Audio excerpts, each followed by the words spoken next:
Dia memandang Yoshua dan berkata dengan suara dingin, "Kamu sangat keras. Awalnya saya hanya ingin kapal ini, saya tidak ingin melakukan apapun kepada Anda anggota kru. Tetapi karena Anda sangat tidak peka, jangan salahkan saya karena tidak sopan kepada Anda." Yoshua melirik Andre dan berkata dengan acuh tak acuh, "Satu-satunya alasan kamu masih hidup adalah karena Tuan Renza ingin kamu tetap hidup. Kalau tidak, kamu akan mati saat kamu mengarahkan senjatamu ke arahku." Ketika Levon mendengar ini, dia menjadi marah dan menunjuk Yoshua, menggertakkan giginya dan mengutuk, "Apakah kamu pernah ditendang di kepala oleh keledai? Pelari perahu sialan, dan masih berani meledakkan omong kosong semacam ini? Kamu benar-benar berpikir hidupmu terlalu panjang?" Yoshua tersenyum tipis dan bertanya kepada Levon dengan rasa ingin tahu, "Aku tidak begitu mengerti mengapa kamu, seorang warga Indonesia, bekerja sebagai anjing dengan orang Italia." Levon menjadi marah dan mengutuk dengan gigi terkatup, "Sialan, siapa yang bilang aku anjing? Saya yang kedua dalam komando grup." Yoshua mengangguk dan tertawa, "Perintah kedua yang baik. Jangan khawatir, aku pasti akan menjagamu di masa depan." Levon tidak tahu saat ini apa yang dimaksud Yoshua dengan apa yang disebut lebih peduli. Dia hanya tahu bahwa martabatnya, pada saat ini, telah diprovokasi dan dihina tidak seperti sebelumnya. Dia segera berkata kepada anggota geng di sekitarnya, "Kalian, seret sialan ini ke geladak dan pukul dia dengan baik. Ngomong-ngomong, sobek mulutnya untukku." Beberapa anggota geng itu segera bergegas ke Yoshua dengan agresif. Saat mereka berjalan, mereka dengan sengaja menjentikkan jari mereka. Yoshua memandang Tama tanpa mengubah wajahnya dan dengan hormat berbicara, "Tuan Renza, tolong beri perintah." Levon mau tak mau meludah dan mengutuk, "Aku benar-benar yakin padamu, kau masih tidak lupa berpura-pura menjadi anjing kecil saat sekarat. Saya pikir nama keluarga Anda adalah Pusi, Raja Pusi yang sering dikatakan orang adalah Anda kan?"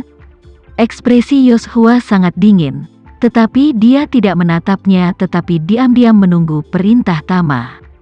Pada saat ini, Tama terlalu malas untuk berpura-pura menjadi pengecut lagi, meregangkan tubuh dengan malas dan dengan santai berkata, "Yoshua, sebelum kamu melakukannya, perkenalkan dirimu terlebih dahulu kepada mereka."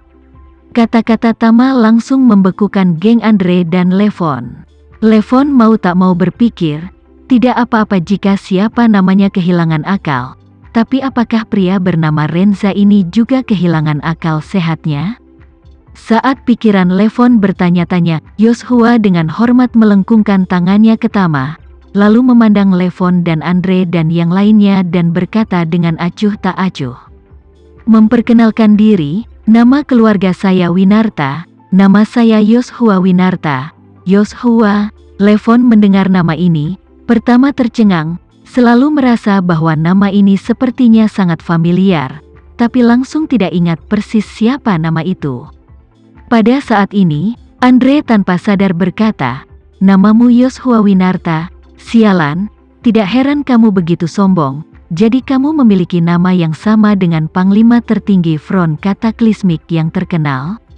Baru saat itulah fajar di keramaian. Tidak heran nama ini terdengar familiar. Komandan tertinggi front kataklismik yang terkenal Yoshua Winarta, ini adalah sosok seperti dewa yang legendaris. Namun, pada saat ini, tidak ada yang percaya bahwa Yoshua di depan mereka adalah Yoshua yang sama, kepala front bencana. Karena itu, Levon kembali sadar dan berkata dengan suara dingin, "Kamu berpikir begitu karena kamu memiliki nama yang sama dengan kepala front bencana, aku tidak akan berani menyentuhmu?" Dari 1,4 miliar orang Indonesia, ada jumlah yang tidak diketahui bernama Yoshua Winarta, tapi hanya ada satu Yoshua yang benar-benar mampu. "Apa-apaan kamu?" Yoshua tersenyum tipis dan berkata, "Akulah yang kamu bicarakan, Yoshua Winarta." Levon dibuat jengkel olehnya dan hendak mengatakan sesuatu.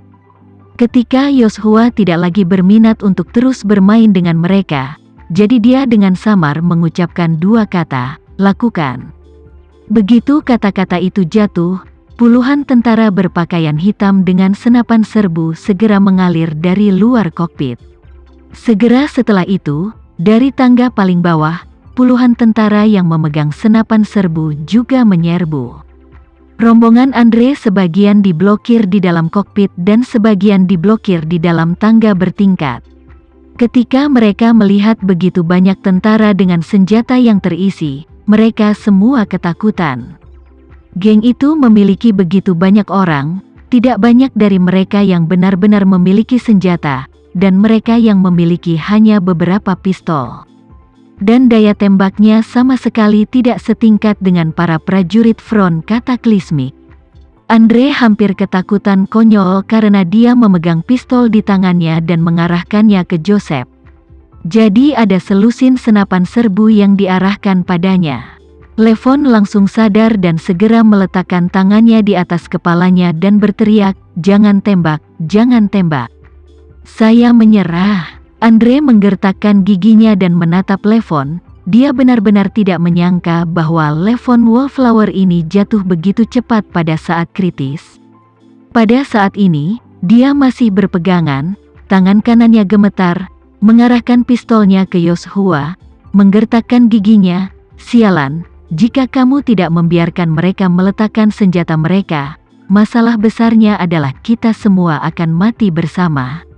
Yoshua tersenyum menghina dan tiba-tiba mengulurkan tangannya, menyambar pistol Beretta dari tangannya dengan kecepatan tinggi. Sebelum Andre sempat bereaksi, pistol kesayangannya sudah berada di tangan Yoshua. Yoshua melihat pistol itu, menggelengkan kepalanya dengan jijik, meraih pegangan dengan satu tangan dan laras dengan tangan lainnya, dan dengan sedikit kekuatan, putar pistol baja menjadi putaran. Andre melihat adegan ini, seluruh orang hampir takut. Dia telah mendengar bahwa semua front Cataclysmic adalah ahli top di bidang tertentu. Tetapi dia tidak pernah berpikir bahwa fungsi tubuh Yoshua akan begitu kuat sehingga bahkan pistol yang terbuat dari baja dapat dengan mudah dipelintir olehnya. Pada saat ini, dia juga sangat yakin bahwa pria di depannya adalah kepala depan Cataclysmic yang terkenal, Yoshua Winarta. Ketika yang lain melihat pemandangan ini, mereka semua gemetar ketakutan. Mereka tahu bahwa pihak mereka tidak memiliki peluang untuk menang sama sekali, dan jika mereka berani maju saat ini, mereka pada dasarnya akan mati. Jadi, sejumlah besar orang berjongkok di tanah dengan tangan di atas kepala. Bahkan jika mereka masih berkerumun di tangga, mereka semua jatuh dengan suara gemerincing. Andre juga ketakutan dan wajahnya pucat, menatap Tama. Menggigil, dia bertanya, "Renza, Tuan Renza, ini, apa yang terjadi? Apakah ada kesalahpahaman di sini?" Tama samar-samar tersenyum, "Tidak ada kesalahpahaman, bukankah kamu memenangkan kapal dariku? Aku akan memberimu kapal ini sekarang." Sekalipun Andre bodoh, saat ini, dia tahu bahwa Tama sebenarnya berpura-pura menjadi babi dan memakan harimau. Bahkan Panglima tertinggi front Cataclysmic yang terkenal menyebut dirinya bawahan di depannya. Jadi dia sekarang takut bahwa kekuatan orang ini sudah jauh melebihi imajinasinya. Memikirkan hal ini, dia segera mengangkat tangannya dan menamparkan dirinya sendiri dan tersedak, "Pak Renza, aku benar-benar minta maaf. Aku seharusnya tidak selingkuh denganmu di meja judi. Saya mohon Anda memberi saya kesempatan untuk menebus kesalahan agar kita tidak memiliki kesalahpahaman lain." Tama tersenyum penuh minat dan bertanya, "Ayo, katakan padaku, bagaimana rencanamu untuk menebus kesalahan denganku?" Andre buru-buru berkata, "Saya tidak ingin kapal ini. Selain uang Anda hilang dari saya di kasino, aku akan mengembalikan semuanya padamu. Selain itu, saya akan memberi Anda $1 miliar Kanada sebagai penebusan. Saya harap Anda dapat memaafkan pria tidak penting ini." Tama tertawa, "Andre, mendengar tentang front Cataclysmic, maka Anda harus tahu bahwa para prajurit front Cataclysmic, biaya penampilan sangat tinggi, Belum lagi hari ini kepala front Cataclysmic secara pribadi ada di sini.